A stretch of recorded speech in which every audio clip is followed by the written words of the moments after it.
नमस्कार, मैं अशोक कुमार पांडे और स्वागत है आपका द क्रेडिबल न्यूज पर।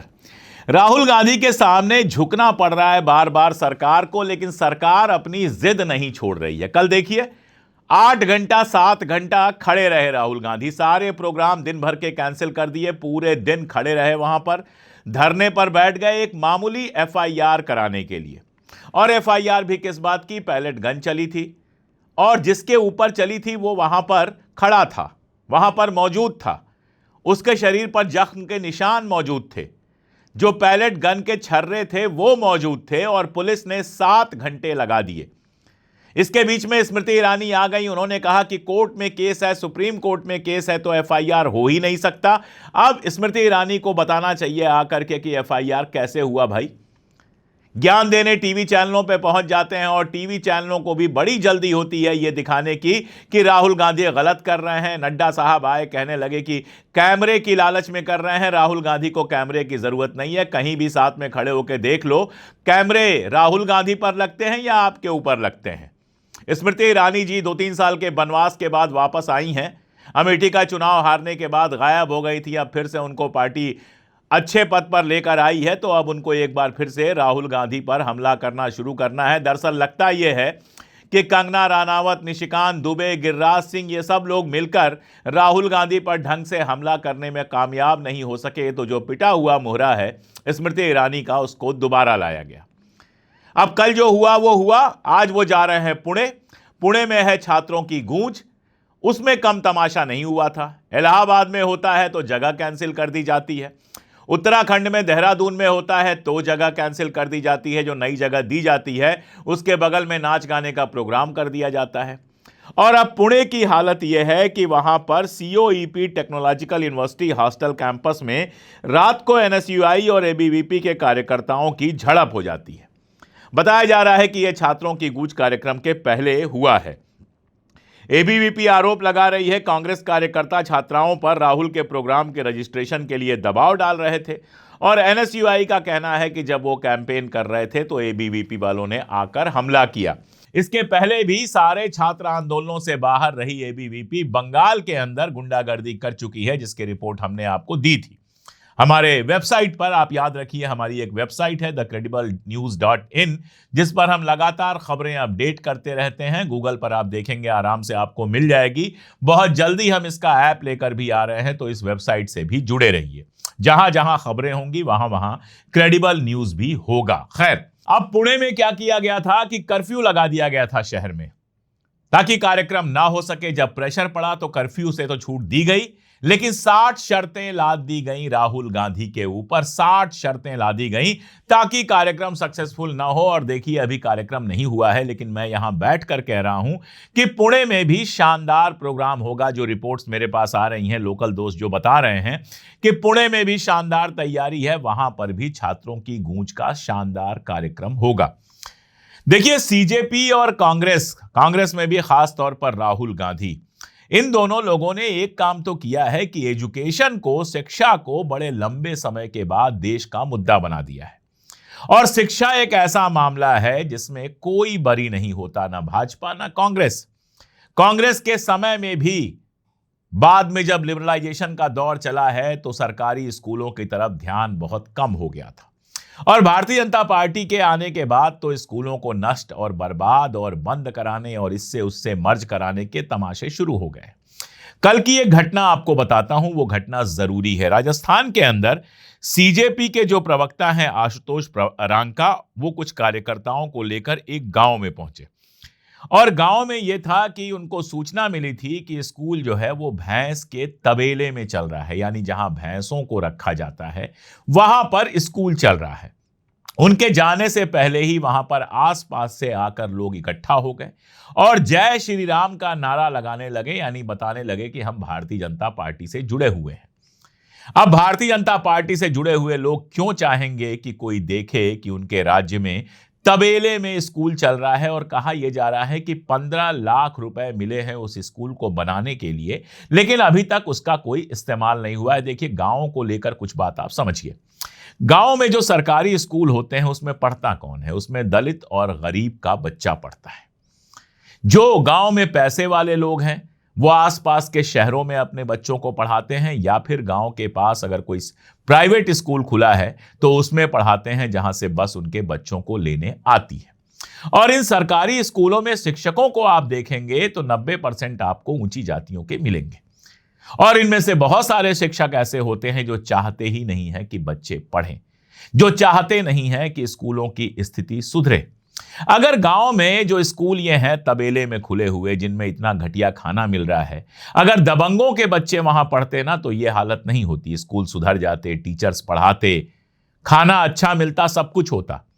लेकिन दबंगों के बच्चे तो प्राइवेट स्कूल में पढ़ते हैं, तथाकथित बड़ी जातियों के और पैसे वालों के बच्चे तो प्राइवेट स्कूल में पढ़ते हैं, गरीबों, दलितों, पिछड़ों, आदिवासियों के बच्चे पढ़ते हैं सरकारी स्कूलों में। इसीलिए ये जो गांव का दबंग क्लास होता है वो चाहता ही नहीं है कि ये स्कूल सुधरे, वरना 15 लाख रुपए आए हैं तबेले में स्कूल क्यों चलता। तो जब आशुतोष रांका अपने साथियों के साथ गए तो इन गुंडों ने उनके साथ मारपीट की, उनकी कार पर हमला किया, ये सारी चीजें की। लेकिन उसके बावजूद देखिए, जब जनता जागती है ना तो मामले बढ़ते चले जाते हैं। एबीपी न्यूज के एक संवाददाता वहां पहुंचे और मैं उनको सलाम करूंगा। वहां जब वो पहुंचते हैं तो दरवाजा जो लोहे का था, ग्रिल का दरवाजा था, उस पर जो आदेश निकला है कि स्कूल के अंदर आप नहीं घुस सकते हैं, बड़ा बड़ा प्रिंट आउट निकालकर उसको ढक दिया जाता है ग्रिल को, ताकि बाहर से वीडियो ना बन सके। लेकिन वो अंदर घुस जाते हैं और उसके बाद अधिकारी और स्कूल की टीचर्स आकर उनको बाहर जाने के लिए लगातार कहती हैं। लेकिन वो न केवल स्कूल की हकीकत दिखाते हैं जिसमें कटरेन पड़ी हुई है, कटरेन भी टूटकर गिरी हुई है, एक तरफ भूसा रखा हुआ है और जानवरों जैसी जगह पर बच्चों को पढ़ने के लिए क्या ही पढ़ाया जा रहा होगा, लेकिन पढ़ने के लिए मजबूर किया जा रहा है। और उन्होंने इसको लाइव चलाया, पूरे देश ने देखा कि आशुतोष रांका को जिस स्कूल में घुसने से मना किया गया था, रोका गया था, मारपीट की गई थी, उस स्कूल की असल हालत क्या थी। इससे भी बड़ा कमाल कर दिया एक यूट्यूब पत्रकार ने, जो पहुंचा एक स्कूल में। वो कहता है कि मैंने तो यह सोचा था कि परमिशन ले लूंगा, लेकिन यहां तो परमिशन की जरूरत ही नहीं है, क्योंकि स्कूल की कोई बिल्डिंग ही नहीं है, झोपड़ी में स्कूल चल रहा है, जिसकी कोई चौहद्दी नहीं है, जिसकी कोई मार्किंग नहीं है। और बच्चियों से जब बात किया तो पता चला कि टॉयलेट तक नहीं है। और बच्चियों ने कहा कि जब स्वच्छता के लिए, टॉयलेट जाने के लिए हमारे पास जगह नहीं है, स्कूल की कोई बिल्डिंग नहीं है, तो दिलावर साहब, जो मदन दिलावर हैं, शिक्षा मंत्री राजस्थान के, वो किस सुरक्षा की बात कर रहे हैं, किस डिस्टरबेंस की बात कर रहे हैं और किस प्राइवेसी की बात कर रहे हैं, जब बच्चियों को खेत में जाना होता है शौचालय का उपयोग करने के लिए। शौचालय है ही नहीं, ऐसे स्कूल हैं। एक और यूट्यूबर पहुंच गया, गन्ने के खेत के पास स्कूल चल रहा था। स्कूल मतलब जानवर भी कोई उसमें ना रखे जहां पर स्कूल चल रहा था, ऐसी जगह पहुंच गया। यह हालत स्कूलों की गई है। और जो राजस्थान वाला है, मैं आपको बताऊं कि रामपुर कंवरपुरा का स्कूल है, वो जयपुर की शहरी सीमा से केवल कुछ किलोमीटर दूर है, राजधानी से थोड़ा सा दूर है। 2 कमरे हैं, एक बरामदा है, भयानक जर्जर स्थिति में है, दीवारें दरकी हुई हैं, बारिश के टाइम छत से पानी टपकता है और यह बिल्डिंग कभी भी गिर सकती है। लेकिन बच्चों को उसमें पढ़ाया जा रहा है। बच्चों को कितना जान का खतरा है ये आप समझ सकते हैं। जब मैं ये वीडियो देख रहा था, मैंने देखा कि टीचर का जो टेबल है उस पर टेबल क्लॉथ पड़ा हुआ है। अपने टेबल की तो चिंता है कि उस पर टेबल क्लॉथ पड़ा हुआ है, लेकिन बच्चे जमीन पर बैठे हुए हैं। और जो हालत है स्कूल की, उसको देखकर शर्म आनी चाहिए किसी को। इंडियन एक्सप्रेस की एक रिपोर्ट आई है जो बताती है कि राजधानी जयपुर में ही ऐसे 38 स्कूल्स हैं जिनके पास अपनी बिल्डिंग नहीं है, और प्रदेश में ऐसे स्कूलों की तादाद 611 है जिनके पास अपनी बिल्डिंग नहीं है। जो राज्य सरकारें करोड़ों रुपए रोज खर्च कर रही हैं अपने विज्ञापन में, वो स्कूलों की बिल्डिंग नहीं बनवा सकती हैं, ऐसा नहीं है, लेकिन बनवाना नहीं चाहती हैं। नहीं चाहती हैं कि गरीब का बच्चा पढ़े और कल को उनके सामने खड़ा हो। आप देखिए ना, बिहार के अरवल जिले में एक मामला सामने आया है, जहां बच्चों को जब मिड डे मील परोसा गया तो उसमें कीड़े थे। बच्चों ने सारा का सारा खाना फेंक दिया, कूड़ेदान में ले जाकर खाना फेंक दिया।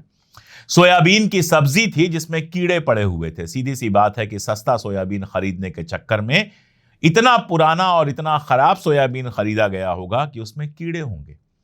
1500 का डस्टबिन 15,000 में जिस राज्य में खरीदा जाता है, उस राज्य में बच्चों को खिलाने के लिए खाना नहीं है। एक खबर नागपुर से आई, कई गुने दाम पर देश का झंडा खरीदा गया था।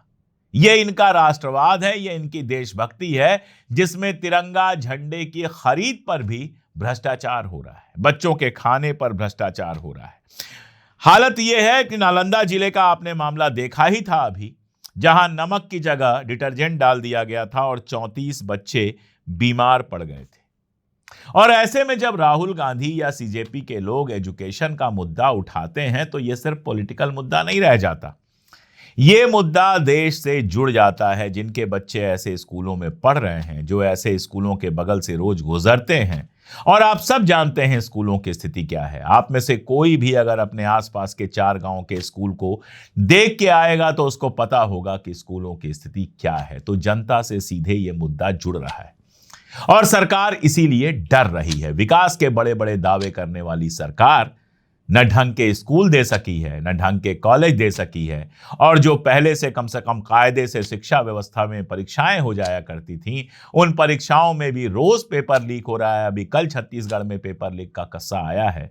तो सरकार डरी हुई है।